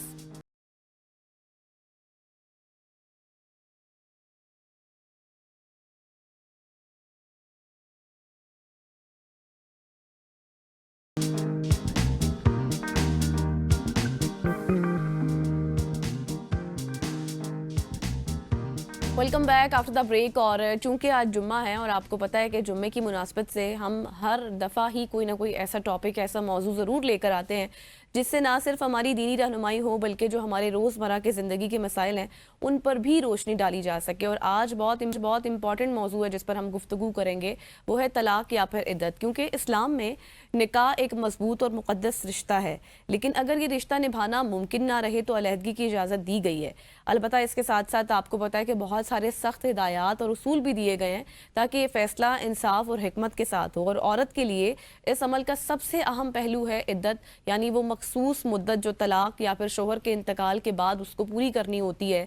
और इसकी बहुत सी, इसमें आप ये कहें कि अक़साम भी हैं, और कुरान और सुन्नत में इसकी मुद्दत, इसकी हिकमत और इसके दौरान के आप ये कहें कि जो हुकूक होते हैं औरत के और कुछ जिम्मेदारियां होती हैं, उसको कुरान पाक ने तफसील से और बराह रास्त भी बयान किया. और आज हम अपने प्रोग्राम में यही जानने की कोशिश करेंगे, कुछ अहम इम्पॉर्टेंट सवाल हैं बहुत सारे लोगों के, कि तलाक और इद्दत का ये निज़ाम क्यों बनाया गया है और इसके पीछे हिकमतें क्या हैं, और औरत के कौन से बुनियादी हुकूक हैं वो इस दौरान उसने अदा करने हैं. और इसके साथ साथ आज के दौर में बहुत से सवालात, क्योंकि जैसे हम पहले भी बात कर रहे थे कि अब डिजिटल दौर है और हर नौजवान नस्ल का एक सवाल ज़रूर होता है कि अगर ये इद्दत है तो फिर औरत पर क्यों है, मर्द पर क्यों नहीं है. इस तरह के और भी बहुत सारे सवालात हैं जिनको हम जानने की कोशिश करेंगे. और इन स्टूडियो में ज्वाइन कर चुकी हैं आज प्रोफेसर नाहिदा राजपूत साहिबा. Thank you so much for your time. जज़ाकल्लाह. सबसे पहले जिस तरह मैंने अपनी इब्तिदा में बात की है कि कुरान पाक में मुख्तलिफ मकामात पर इद्दत का जिक्र आया है. अब एक जो मुतल्लिका औरत है उसके लिए टाइम पीरियड 3 माह का है, फिर जो हामला औरत है उसके लिए फिर बच्चे की पैदाइश है, फिर जो बेवा है उसके लिए 4 माह 10 दिन है, इस तरह से. लेकिन कुरान पाक इसको इन तमाम तर सूरतों को किस तरह से डिफाइन कर रहा है? जी बिल्कुल, बहुत शुक्रिया गज़ल. बिस्मिल्लाहिर्रहमानिर्रहीम. अल्लाहुम्मा सल्ली अला सय्यदिना व मौलाना मुहम्मदिन व अला आलिहि व सहबिहि व बारिक वसल्लम. सबसे पहले आपका बहुत ज़्यादा शुक्रिया, आपकी मैनेजमेंट का, आपने मुझे यहाँ पे मदऊ किया. बहुत ही अहम टॉपिक के साथ आप लोग आज आए हैं. और गज़ल, ये इतना नाजुक टॉपिक है और इतना पेचीदा भी है और आसान भी है. अगर समझ आ जाए तो इंतहाई आसान है, लेकिन लोगों ने इसको इतना पेचीदा बना दिया है कि अब जो हमारी न्यू जनरेशन है वो इसको समझ नहीं पा रही, और फिर वो तरह तरह के क्वेश्चन, जैसा कि अभी आप कह रही थी. अच्छा, इसमें बगैर किसी जो है वो किसी भी अभाम के कुरान पाक ने वाज़िया तौर पे इसके लिए अहकामात नाजिल फरमा दिए हैं, जिसकी वजह से, जैसा कि आप जानती हैं कि हमारे डिफरेंट स्कूल ऑफ थॉट्स हैं, जैसे कि फ़िक़्ह शाफ़िया है, मालिकिया है, हम्बली है, फ़िक़्ह जाफ़रिया है, फ़िक़्ह हनफिया है. तो चूँकि कुरान पाक में इसके अहकामात आ चुके हैं बिल्कुल क्लियर, जिसकी वजह से किसी भी स्कूल ऑफ थॉट में बहुत कम बहुत ही कम इसमें इख्तलाफ पाए गए हैं। बाकी इसमें तमाम स्कूल ऑफ थॉट इस बात पे मुत्तफिक हैं कि अगर किसी औरत का शोहर फोत हो जाता है तो उसकी जो इद्दत की जो मियाद होगी या वो जो दिन होंगे वो होंगे 4 मंथ और 10 डेज, ये तो हम इसको काउंट करते हैं 4 माह और 10 दिन। लेकिन जो कुरान पाक ने एक काम दिए हैं ना, वो हैं औरत के 4 हैज़, उसके 4 पीरियड्स। बिल्कुल ठीक है। इसी तरह जो तलाक याफ्ता औरत है उसके 3 पीरियड्स, 3 हैज़, ये 3 माह की मुद्दत बन गई। अच्छा। लेकिन दोनों सूरतों में अगर औरत जो है वो हमल से है, वो प्रेग्नेंट है या माँ बनने वाली है, व्हाटएवर, ठीक है, तो उसके लिए क्या है कि जैसे ही उसका बच्चा पैदा हो जाएगा, डिलीवर हो जाएगा, तो उसकी इद्दत कंप्लीट हो जाएगी। अच्छा। अब चाहे वो उसके जैसी उसको डिवोर्स हुई या उसका शोहर फोत हो गया तो उसका फर्स्ट मंथ था या उसका लास्ट डे था, मतलब बच्चे की पैदाइश के बाद कंप्लीट हो जाएगी। कंप्लीट हो जाती है। मिसाल के तौर पे मैं इजी करके समझाती हूँ, उसका कल बच्चा डिलीवर हो गया, उसकी इद्दत कंप्लीट होगी। अच्छा। हाँ, लेकिन अगर उसका फर्स्ट मंथ है तो वो 9 मंथ का जो पूरा पीरियड होगा वो उसकी इद्दत काउंट होगी। तो ये ये है। बाकायदा तौर पर मतलब ये इसमें चेंजिंग्स की गई हैं, ये कुरान पाक ने तो जी वाज़ेह जी जी कर दी है बिल्कुल। ना? हाँ, नहीं, कुरान पाक में जब है बाकायदा एहकामात हैं और हमें हदीस नबी सल्लल्लाहु अलैहि वसल्लम से भी एहकामात मिलते हैं कि अगर औरत हमल से है, चाहे तलाक याफ्ता है चाहे वो बेवा है, तो जिस दिन उसकी बच्चा पैदा हो जाएगा, उसका हमल खत्म हो जाएगा, उस दिन उसकी इद्दत खत्म हो जाएगी। अच्छा। हमें ये सुनने में आता है ना कि उसके बाद उसकी इद्दत शुरू शुरू होगी, हो जाएगी। जबकि ऐसा नहीं है, उस दिन उसकी इद्दत मुकम्मल हो जाएगी। ठीक हो गया। अच्छा नाहिदा, इसमें एक और भी अहम पॉइंट है, वो भी मैं आपके सामने रखती हूँ, लेकिन इससे पहले स्क्रीन पर हमारे नंबर भी चल रहे हैं, मैं अनाउंस भी कर देती हूँ। 051-890-1008 ये एक नंबर है, दूसरा नंबर है 051-2624-946। आप इस पर कॉल भी कर सकते हैं। अगर आपका कोई सवाल है, कोई मसाइल हैं, तो नाहिदा हमारे साथ मौजूद है, आप इनसे कर सकते हैं। अच्छा नाहिदा, एक जिस तरह से चीज़ आपने बहुत अच्छे से ये तमाम तर सूरतें एलैबोरेट कर दी हैं कुरान के हवाले देकर, लेकिन इसमें अगर जो एक मीनोपॉज जिसको हम कहते हैं, एक ऐसा स्टेज आता है औरत का जिसमें उनको बिल्कुल हैज़ खत्म हो जाता है, जब वो मीनोपॉज के स्टेज पर होती है तो फिर उनके लिए क्या तो फिर अयाम मुकम्मल करने हैं। अच्छा। जैसे 3 महीने 10 दिन, और अगर शोहर फोत हो जाता है तो 4 महीने 10 दिन। फिर आपको ये डेज मुकम्मल करने होंगे, मतलब कुरान पाक में लफ्ज आया कि वो फिर दिनों की गिनती पूरी कर लें। ठीक है। फिर वो गिनती पूरी करनी होगी। सही। और ये गिनती 4 माह 10 दिन वाली? 4 माह 10 दिन है अगर शोहर फोत हो जाता है, ठीक है। औरत बेवा हो गई, तो जब जैसे ही उसका जनाजा उठा, वो फोत हुआ, उस दिन से उसकी इद्दत स्टार्ट हो जाएगी, और वो 4 माह 10 दिन होगी या 4 हैज़ होगी। इसी तरह जो डिवोर्स का है वो भी जब तलाक वाक़या हो गई शरई तौर पे, तो उसके इद्दत के डे स्टार्ट हो गए, तो वो भी 3 हैज़ या 3 महीने 10 दिन। ठीक है। इकरा इस्लामाबाद से हमें उनकी कॉल है। जी इकरा, अपना सवाल कीजिएगा।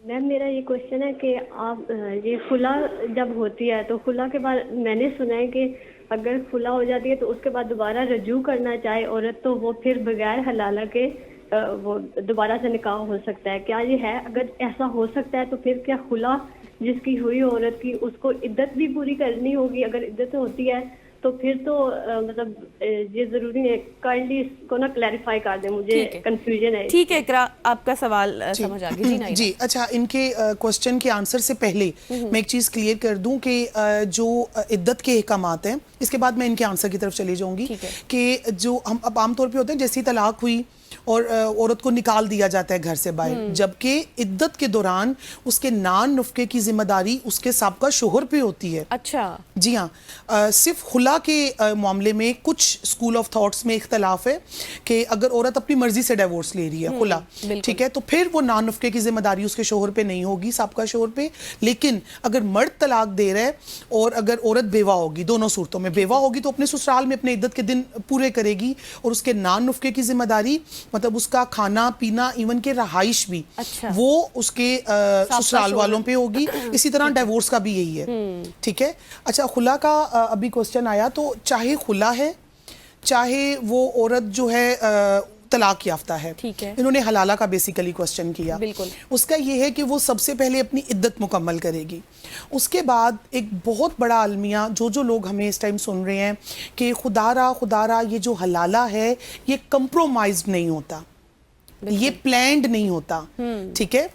حلالہ بالکل بھی پلانڈ نہیں ہوتا. ابھی اقرا نے کوسچن کیا, ان کے لیے بھی یہی جواب ہے کہ ایسا نہیں ہے کہ ڈیورس ہوئی اور ہم عدت کے دوران ہی ہم اپنے سابقہ شوہر کی طرف, کسی نے کہا کہ میں نے واپس جانا ہے, ٹھیک ہے, تو اب اس کے سابقہ شوہر اور اس نے مل کے پلان کیا کہ میں تمہارا فلاں مرد سے نکاح کروا دیتا ہوں, وہ تمہیں ڈیورس دے, تم عدت پوری کرو اور میرے نکاح میں آ جاؤ. نو, یہ حرام کام میں آتا ہے, یہ آپ کے زنا کے زمرے میں آتا ہے, اور یہ گناہ کبیرہ کے زمرے میں آتا ہے, جو کہ بالکل بھی معافی کے قابل نہیں ہے. صحیح, ٹھیک ہے. ہاں, حلالہ کا جو اسلامک طریقہ ہے وہ یہ ہے, ایک عورت کو طلاق ہوگی یا اس نے خلا لے لی, اس نے اپنی عدت مکمل کی اور چاہے گھر والوں کی مرضی سے چاہے اپنی مرضی سے کسی دوسری جگہ نکاح کر لیا, اچھا, ٹھیک ہے, اور وداؤٹ اینی پلاننگ اور وداؤٹ اینی کمپرومائز اور وداؤٹ اینی پیمنٹ. آج کل تو لوگ پیمنٹ دے کے بھی یہ کر رہے ہیں, ٹھیک ہے. یہ بغیر کسی پلان کے یا بغیر کسی بھی کمپرومائز کے نکاح ہو گیا, اس کے ساتھ ہنسی خوشی رہنا شروع ہوگی.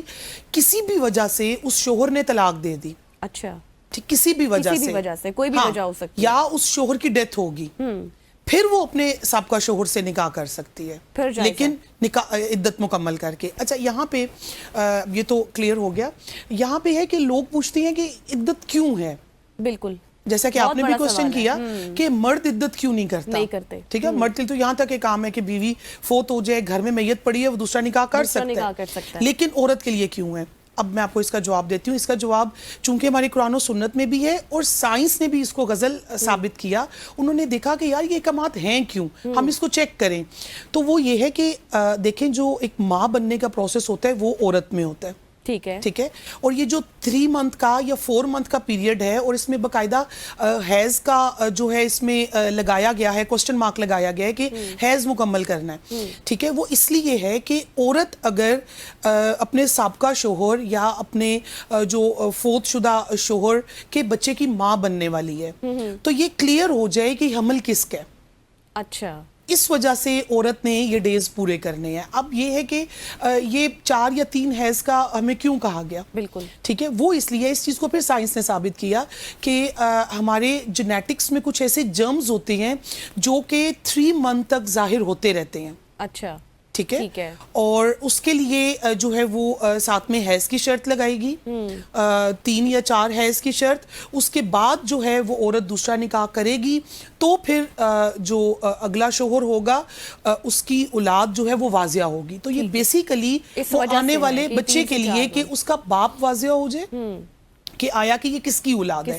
یہ بیسک کانسیپٹ ہے. پھر یہاں پہ جو ہے کچھ ہماری رسومات اس طرح کی بن گئی ہیں کہ وہ اب بالکل ہی جو ہے وہ سفید کپڑے پہن کے بیٹھ جانا, گھر سے باہر نہ نکلنا, اور بالکل کسی غیر محرم کے سامنے نہ آنا. ہاں, ہیں اس طرح کی شرائط, لیکن اتنی کڑی نہیں ہے غزل جتنی ہمارے معاشرے نے لگا دی ہیں. اس پر بھی ناہیدہ, اس پر بھی ہم آگے چل کر آئیں گے, لیکن مجھے سب سے پہلے تھوڑا سا یہ کلیئر کریں کہ جس طرح سے آپ نے ان تمام تر حلالہ کو بھی ڈیفائن کیا, ان کی اقسام کو بھی ڈیفائن کیا, کون سے ایسے کام ہیں جو عورت کو جائز ہے, وہ کر سکتی ہے؟ جی, میں اسی طرف آ رہی تھی. عورت اگر جاب کر رہی ہے آلریڈی, ٹھیک ہے, جاب کر رہی ہے اور اس کی مجبوری ہے, چاہے وہ کوئی مطلب گورنمنٹ کی جاب ہے, اسکول ٹیچر ہے, پھر اگر اس کا شوہر فوت ہو گیا, اس نے اپنے بچوں کا پیٹ پالنا ہے, ٹھیک ہے, اس صورت میں عورت جو ہے وہ جا سکتی ہے, لیکن ایک شرعی پردہ اور ایک باوقار لباس کے ساتھ. اچھا, ٹھیک ہے, جس سے اس کے جسم کی زیب و زینت ظاہر نہ ہو. اس طریقے سے وہ جا سکتی ہے, لیکن ڈے ٹائم میں. اچھا, عدت میں ایک جو ناظرین ہمیں سن رہے ہیں, ایک سب سے جو سخت کام ہے وہ ہے رات باہر نہ گزارنے کے. ٹھیک ہے, اس دوران عورت رات باہر نہیں گزار سکتی. ٹھیک ہے, یہ سخت احکامات ہیں. باقی دن میں کام کر لو آپ نے, دن میں اگر آپ ہاسپٹل جانا ہے, ٹھیک ہے, آپ کا تھانہ کچہری کا کوئی مسئلہ ہے, طلاق کی صورت میں, خلا کی صورت میں عورت جا سکتی ہے, لیکن با پردہ. ٹھیک ہو گیا. اور اس کے ساتھ ساتھ جو اکثر ہم دیکھتے ہیں, سوشل میڈیا کا استعمال کیوں کیا جا رہا ہے, سوشل میڈیا کا استعمال نہیں کرنا, لیکن ایسا کچھ نہیں ہے. اچھا, میں ایک سوال آپ کے سامنے رکھوں گی, لیکن ہمیں جوائن کر چکے ہیں شفقت صاحب کی کال ہے. جی شفقت صاحب, سوال کیجئے گا اپنا. جی سوال جی میرا یہ ہے جی, ایک دوست ہے, اس نے نا وہ اس میں بیگم کو ڈیورس دے دیا فون پہ. ٹھیک ہے, اس کے متعلق بہت پریشان تھے کہ یہ ڈیورس ہو گئی ہے یا نہیں ہے. ٹھیک ہے, ایک صاحب ہیں, انہوں نے اپنی بیگم کو فون پہ طلاق دے دی ہے, تو یہ ہو گئی ہے. یہاں پہ بھی جو ناظرین ہمیں سن رہے ہیں, غزل یہ بڑی انفارمیٹیو ہے کہ طلاق چاہے مذاق میں دو، اچھا طلاق چاہے غصے میں دو، طلاق چاہے سیریس ہو کے دو، طلاق چاہے فون پہ دو، طلاق چاہے عورت کے پیٹھ پیچھے دو، جس طرح بھی دو طلاق ہو جاتی ہے، طلاق ہو جائے گی. جی طلاق ہو جاتی ہے. ٹھیک ہے، چاہے آپ مذاق میں بھی بولو تب بھی طلاق ہو مذاق میں جائے بھی گی. بولو تو طلاق ہو جاتی ٹھیک ہے، تو اس کا پھر کیا پروسیس ہے اگلا؟ پھر رجوع کرنا دیکھیں چاہیے؟ اب یہ تو ہے کہ آپ جو ہمارے مفتیان کرام ہیں ان سے پھر آپ فتویٰ لے سکتے ہیں کہ اگر جو ہے آپ نے فون پہ طلاق دے دی، اب وہ چاہے وہ ایک طلاق تھی کہ آپ نے ایک طلاق دی یا آپ نے تینوں طلاق کی گٹھی بولی، تو اس کے پھر علیحدہ احکامات ہیں. چونکہ آج ہم عدت پہ بات کر رہے ہیں. طلاق دے دی اور پھر مطلب اگر ایک بار دے دی، دوسری بار بھی دے دی، تیسری بار بھی دے دی، تو وہ طلاق واقع ہو چکے گی. واقع ہو چکی ہے. اگر اس صرف میں ایک ہمارے بار اسکول دی آف تھاٹس کا تھوڑا سا اس میں اختلاف ہے. ٹھیک ہے، اور اگر ایک بار دی ہے اور ایک بعد میں دی تو ہے رجوع ہو جاتی ہے. صحیح. ایک عدیل کالر ہمارے ساتھ موجود ہے. جی عدیل صاحب، کیا سوال ہے آپ کا؟ جی عدیل صاحب، آپ کو آواز آ رہی ہے؟ آپ ٹی وی کا والیوم کم کر دیں تاکہ آپ مجھے سن سکیں. اچھا ٹھیک ہے ٹھیک. اپنا سوال کیجیے گا پلیز. سوال یہ تھا جیسے بیگم سے جھگڑا فساد رہتا ہے، ایک طلاق دے دیے اور ایک مقصد ہے، پھر دو باقی رہ گئی، پھر کچھ مقصد ہے کہ کچھ عرصے بعد پھر جھگڑا ہو گیا تو پھر دوسری طلاق دے دیے. تو یہ میں پوچھنا چاہ رہا تھا، مقصد ہے کبھی باقی ہے تو اس میں ہو گئی یا کوئی مسئلہ ہے، بیگم میرے پاس ہی ہے. ٹھیک ہے، دو آپ دے چکے ہیں، ایک باقی رہ گئی ہے، تو یہ پوچھنا چاہتے ہیں کہ کیا وہ اچھا واقع ہو یہ گئی؟ اگر لائن پہ ہیں ابھی؟ جی جی لائن پہ ہیں. جو دوسری طلاق کے بعد ٹائم کتنا گزر ان چکا کی ہے؟ لائن ڈراپ ہو چکی ہے، آپ جواب دے دیں، وہ سن لیں گے. ٹھیک ہے، اگر تو یہ ایک ماہ کے وقفے سے ہوتی ہے. چونکہ ہمارا عدت کا ٹاپک تھا، طلاق کا تھا نہیں، لیکن چونکہ کالز آنا شروع ہو گئی ہیں تو اس میں ٹائم پیریڈ ہوتا ہے. اگر دوسری طلاق کو 1 منتھ گزر چکا ہے، اور کچھ اسکول آف تھاٹس میں 3 منتھ کا ٹائم بھی ہوتا ہے. ٹھیک ہے ٹھیک ہے، اس میں نا ہمارے اسکول آف تھاٹس کا بڑا رول ہے. ٹھیک ہے، اس میں پھر اگر کوئی حنفی ہے تو وہ پھر حنفی رول فالو کرے گا. اب ہمارے سننے والوں میں سے کوئی مالکی ہے تو وہ مالکی رول فالو کرے گا. کوئی فقہ جعفریہ سے ہے، اہل تشیع، ہر کسی کا اپنے وہ اس میں طلاق کے معاملے میں. ٹھیک ہے، لیکن ویسے ایک جنیرک سے سوال جو ہم پہلے بھی کر رہے لیکن تھے، اگر وہ مدت مکمل ہو چکی ہے اور اگر شوہر نے رجوع نہیں کیا، ٹھیک ہے ٹھیک ہے، چاہے وہ 1 منتھ کا پیریڈ ہے چاہے 3 منتھ کا پیریڈ ہے، لیکن اگر شوہر نے رجوع نہیں کیا تو تیسری طلاق آٹومیٹیکلی واقع ہو جائے گی. اگر کسی نے ایک طلاق دی ہے غزل اور اس نے اپنی بیوی کے ساتھ رجوع نہیں کیا ٹھیک ہے، تو مہینے بعد دوسری طلاق آٹومیٹیکلی واقع ہو جائے گی. مطلب اگر ایک طلاق دے دی اور ایک کے طلاق کے بعد رابطہ نہیں کیا، رجوع مطلب رابطہ نہیں کیا، ٹھیک ہے، اور پھر اس کے بعد آپ کی آٹومیٹیکلی دوسری طلاق. اور اگر پھر بھی رابطہ نہیں کیا، ٹھیک ہے، اگر دوسری طلاق واقع ہو گئی لیکن اگر رابطہ کر لیا، تجدید نکاح کر لیا، بیوی سے رجوع کر لیا، تو وہ ختم ہونے کے چانس ہوتے ہیں. اچھا ٹھیک ہے، لیکن اگر وہ پیریڈ بھی گزر گیا، مطلب پورا 3 منتھ 10 ڈیز کا پیریڈ گزر گیا ہے، ایک طلاق دی تھی، 3 ماہ 10 دن کا پیریڈ گزر چکا ہے، تو وہ تینوں طلاقیں ہو جائیں گی. اگر آپ ایک دو بار طلاق دے دیتے ہیں اور آپ کا 3 منتھ کا پیریڈ گزر جاتا ہے تو اس کا مطلب آپ کی وہ طلاق واقع ہو جائے گی. یہ غزل وہ واحد حلال عمل ہے جس کو اللہ نے ناپسند فرمایا ہے. تو اس جو لوگ سن رہے ہیں، خدا را مذاق میں بھی ہوتا ہے، لوگ مرد حضرات اپنے فرینڈز میں بیٹھے ہوتے ہیں یا فیملی میں، ہاں وہ میں نے تو اپنی بیوی کو طلاق دے دی، طلاق ہو جاتی ہے، مذاق میں بھی طلاق ہو جاتی ہے. ایون کہ فقہ حنفیہ میں کہتے ہیں کہ اگر کسی نے پانی پہ بھی لکھ دیا نا تو طلاق ہو جائے گی. اچھا جی ہاں، صحیح. یہ بہت ہی نازک معاملہ ہے. خدا را اس کو جو ہے وہ آج کل ہم لوگوں نے حلال حرام کی تمیز چھوڑ دی ہوئی ہے. بالکل. اچھا ایک عدیل صاحب جن کے بھی کال آئی تھی، وہ کچھ مزید کلیئر کرنا چاہتے ہیں، ان کی اگین کال آئی ہے. جی عدیل صاحب. جی میں یہ کہہ رہا ہوں کہ حنفیہ فرقہ میرا حنفیہ فرقے سے میں، ٹھیک ہے، جی میں یہ کہہ رہا ہوں کہ حنفیہ فرقہ میرا حنفیہ فرقے سے ہوں. بیگم میرے پاس ہی ہے، مقصد ایک طلاق میں نے دے دی تھی تو وہ میرے پاس ہی تھی، مقصد بیگم. تو پھر میرا مقصد یہیں پر مقصد ہے کہ رجوع ہی اس کے ساتھ ہے. پھر وہ کچھ عرصے کے بعد مقصد 4 5 6 ماہ کے بعد پھر دوسری دے دی، پھر بھی میرے پاس ہی ہے وہ. تو مطلب ایک بار میں سن لیا اور 5 6 جی ٹھیک ہے. فقہ حنفیہ کے طرف سے نا آپ کے لیے یہی جواب ہے کہ خدا را خود پہ کنٹرول کریں. ٹھیک ہے، آپ آلریڈی جو ہے وہ 2 طلاق کا حق جو ہے وہ لے چکے ہیں، تو اب ذرا اپنے آپ کو کنٹرول کریں. اگر اب آپ نے مذاق میں بھی ایک طلاق دے دی تو آپ کی یہ تینوں طلاق جو ہیں وہ واقع ہو جائیں گی اور آپ کو اپنی بیوی کے ساتھ علیحدگی اختیار کرنی پڑ جائے گی. ٹھیک ہو گیا. یقینی طور پر عدیل صاحب آپ کو پوائنٹ سمجھ آ گیا ہوگا.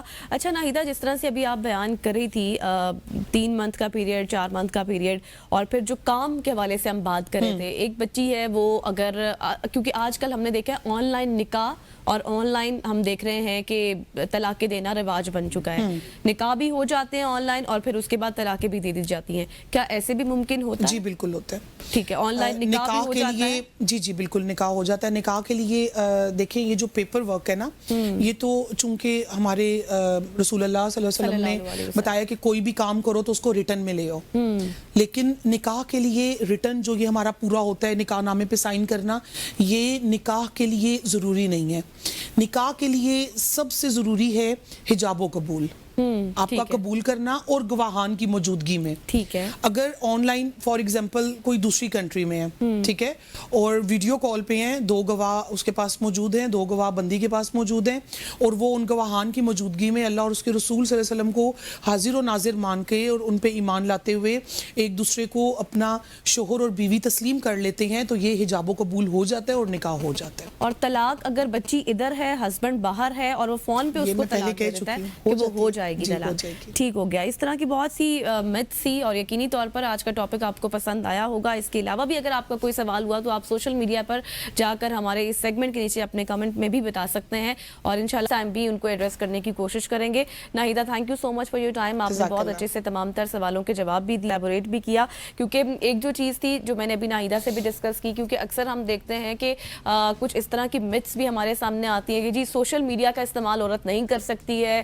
کپڑے آپ اس طرح کے نہیں پہن سکتے ہیں, آپ نے صرف اندر ہی بیٹھنا ہے. پھر اس کے بعد کچھ ایسے سوال بھی ہمیں سامنے آئے دیکھنے میں جس میں یہ کہا گیا کہ بھئی جو بچے تعلیم حاصل کر رہے ہیں بچیاں, تو وہ باہر کیسے جائیں. تو وہ بھی کلیئر ہو گیا کہ آپ نے رات کے وقت باہر نہیں جانا. آپ کا اگر کوئی بھی کام ہے, کسی بھی طرح کا کام ہے, آپ نے پڑھنا ہے, ہاسپٹل جانا ہے, کچھ بھی کرنا ہے, تو وہ آپ باپردہ رہ کر سکتے ہیں اور دن کے اوقات میں ہی کر سکتے ہیں.